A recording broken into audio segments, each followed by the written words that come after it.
Animals are, as a whole, amazing creatures. Sorry, slugs, I just can't with you.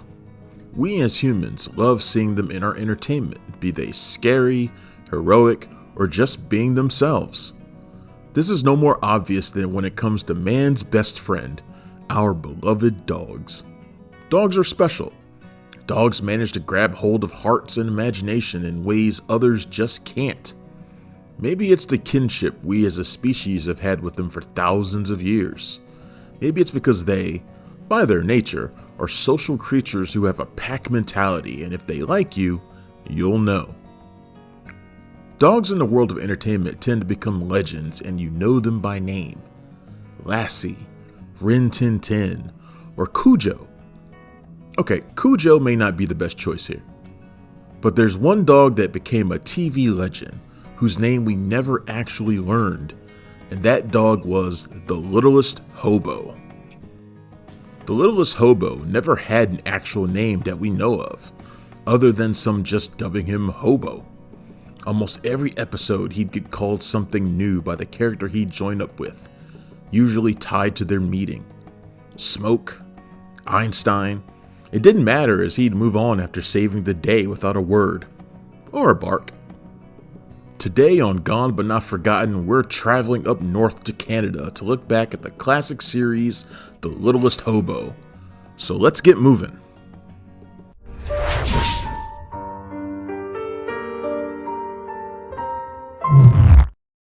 The Littlest Hobo was a live-action series that aired on CTV from 1979 to 1985. But this series wasn't the first to feature the nearly magical canine. In fact, the first series that aired in the mid-60s wasn't the original appearance of the hobo dog either. That happened in a 1958 feature film called The Littlest Hobo. That year, everyone loved Lassie, and so Charles Rondeau brought to the screen a story that went so above and beyond when it came to hitting you in the feels, it nearly defies explanation. The story follows the Littlest Hobo as he steps off a train and into a tale where he rescues a lamb from slaughter and helps a little girl in a wheelchair to learn how to walk again. There's no way to properly convey how much sweetness is in this film. It's overt and awesome and doesn't explain anything about how and why the dog is able to do what he does. It was written by Dorrell McGowan, who had penned a number of feature films in the 30s and worked on classic television such as Death Valley Days and Sky King. This would carry over to the original TV series, which would start in 1963 and run through 1965, as would McGowan. There would be multiple dogs playing the lead dog. The dogs were all amazingly trained, and each episode would follow the hobo on his travels. He would stop temporarily to help those in need, and then head off back onto the road. Those that the hobo helped out were usually guest stars with some Hollywood history and included Keenan Wynn, Key Luke, and even Edgar Bergen. The hobo throughout both series was a German Shepherd, again played by multiple dogs, all of them trained by Chuck Eisenman. Eisenman would create his own method for training the dogs for the series, which would be very effective, if not a little distracting on set. The dogs would allegedly learn to recognize colors. This is something dogs are physically not supposed to be able to do. Eisenman would also teach them different languages. The Littlest Hobo was impressive and popular. The series stuck with fans even if it only ran for the 2 seasons. Enter Christopher Dew. Dew remembered the original series and wanted to bring back the Little Hobo to the land of TV. He reached out to McGowan about getting the rights and eventually pulled together the interest and financing to bring the hobo back out on the road. It was 1979, and Dew found a director in Alan Eastman. Eastman had previously worked on Grizzly Adams, another animal-centric show. He'd go on to direct a number of episodes of The Littlest Hobo and would become a prolific director in the realms of Canadian-based series. He worked on War of the Worlds, Friday the 13th the series, Dracula the series, and of course, Degrassi, The Next Generation, just to name a few. The Littlest Hobo's return wouldn't change anything really when it came to the core of the story, which was the mysterious dog that appeared when he was needed. The Littlest Hobo would help save the day and be on his way. There would typically be a familiar face guest starring in each episode. The first episode of the Return series really sets the tone and how stories would play out over the rest of the run. During a forest fire, the Littlest Hobo suddenly appears while firefighters and rangers are trying to stop the blaze. Monty Markham, a TV staple who's been working steadily from the 60s to today, guest starred as Ranger Ray Caldwell.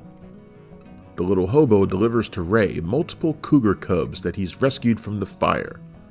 Ray takes the cubs, as well as his new friend he's named Smoke, back to his station where his girlfriend, a veterinarian, treats them.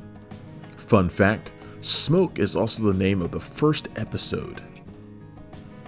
Due to the fire, wild animals have been driven out of the woods and into the residential areas, showing up in people's yards and property. Ray is against killing or hurting the animals, wanting to use humane and safe methods of getting them away from people.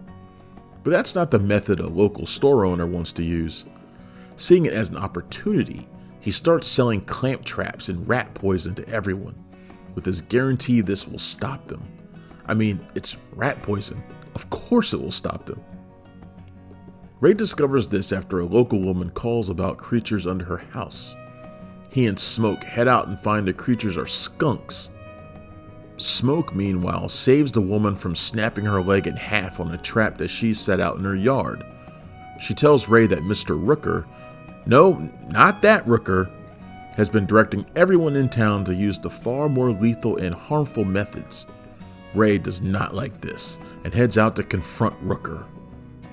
The confrontation goes about as well as you'd expect, with the two men nearly exchanging blows. While this is going on, Smoke sniffs around a rather gross bowl of raw meat laying out, which is obviously filled with rat poison. He flips it over to keep anyone or anything else from encountering it. A growling and snarling sound interrupts the conflict in the store, and Ray stops Rooker from shooting a big cat caught in a trap. Ray then realizes that this is the mother of the cubs he found earlier. Things at this point get physical with the two men, with Rooker really wanting to kill the cat, and Ray trying to save them.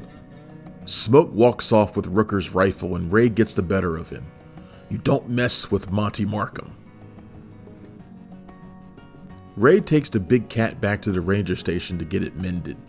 While he is focused on this, a local man comes to the store complaining about coyotes killing his chickens. Of course, Rooker immediately says, "Let me sell you rat poison," because he hates all living things. The local man has his young son, Davy, with him. Davy, being a carnivorous beast child, wanders over to the raw meat sitting out in the sun and proceeds to eat it. When everyone goes back outside, Smoke brings the bowl over to Ray, who apparently knows what rat poison smells like because he immediately asks Rooker, "What was in this?" Davy's dad heads over to his feral child who seems off. Maybe that's the botulism. They figure out pretty quickly Davy's eaten rat poison. In a bizarre bit of anger, Davy's father turns on Rooker, threatening him if anything happens to his son, the son he left outside, in an area rife with wild animals who are hungry, but I digress.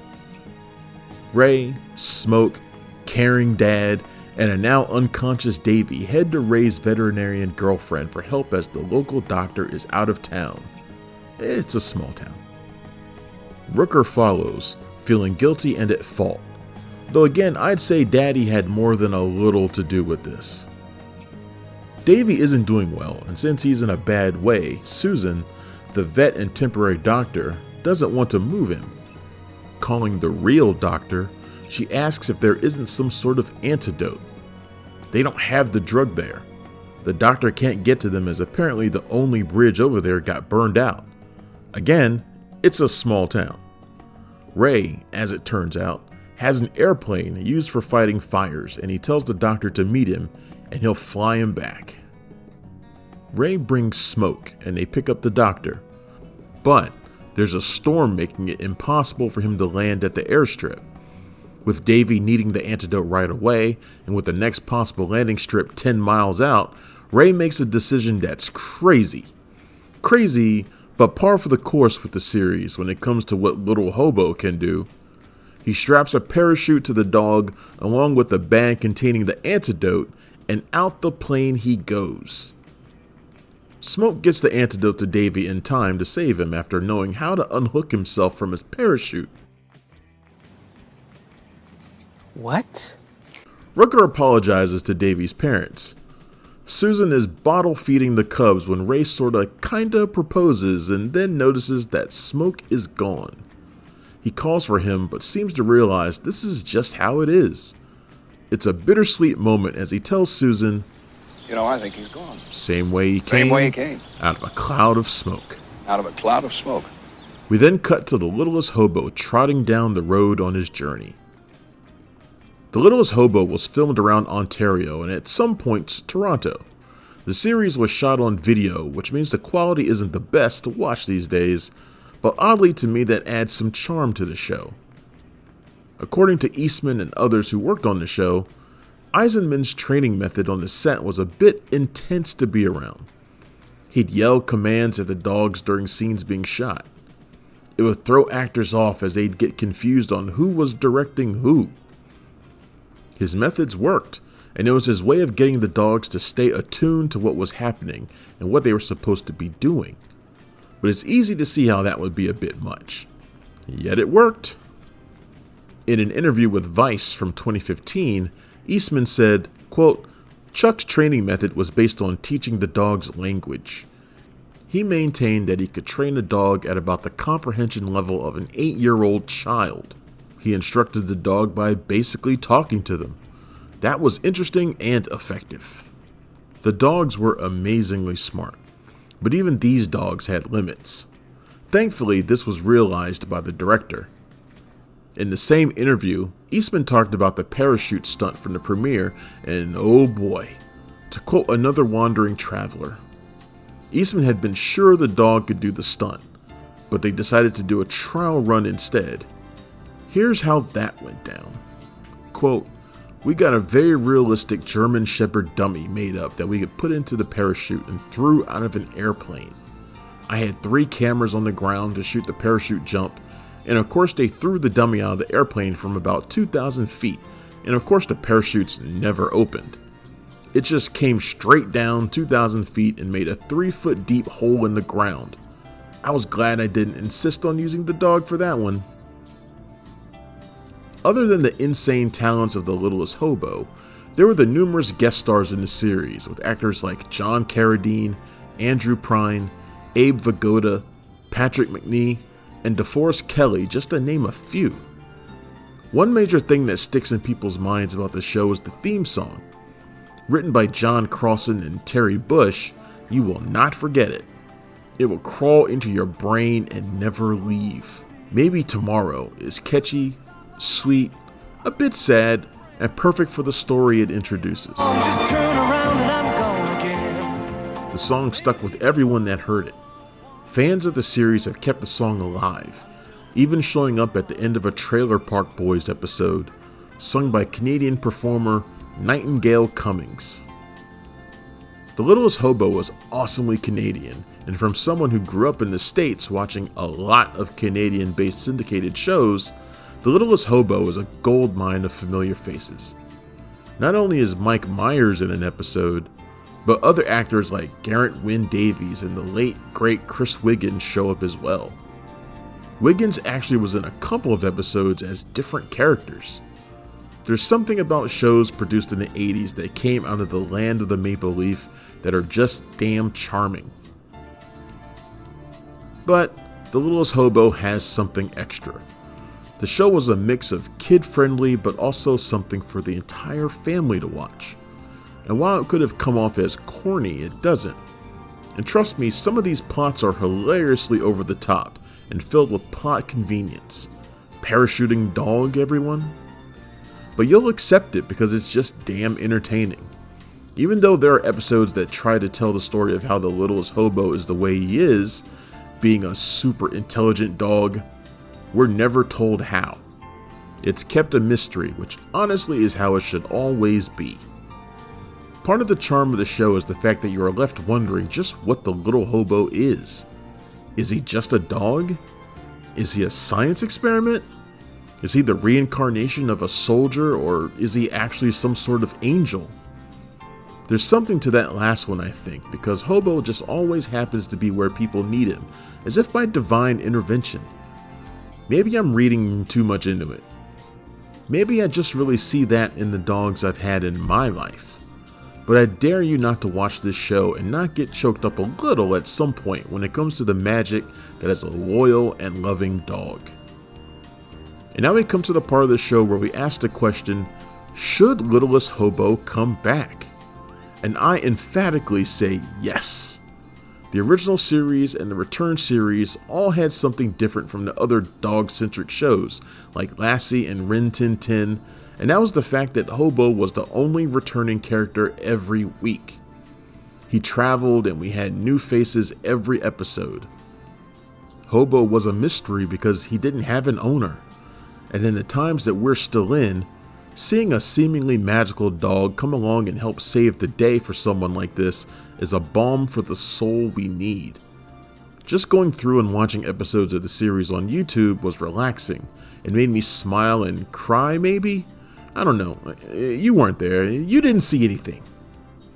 But the answer is very much yes. I could see the Littlest Hobo shot in Canada in some beautiful forest-filled areas and landscapes, with, I'm sure, a number of actors who would love to be in an episode or maybe two. I mean, can't you see Ryan Gosling, Ryan Reynolds, Catherine O'Hara, or Kobe Smulders doing this? I can, and it would be awesome. Bring Kiefer Sutherland in along with his dad Donald too. I dream big, don't judge me. Even if it doesn't come to pass that the Littlest Hobo travels back to our TV screens again, we can still go on his journey with him from a few decades ago. And just like the Littlest Hobo himself, they've got their own special sort of magic for you to enjoy. There's a voice that keeps on calling me down a road where I always seem to be. And every stop I make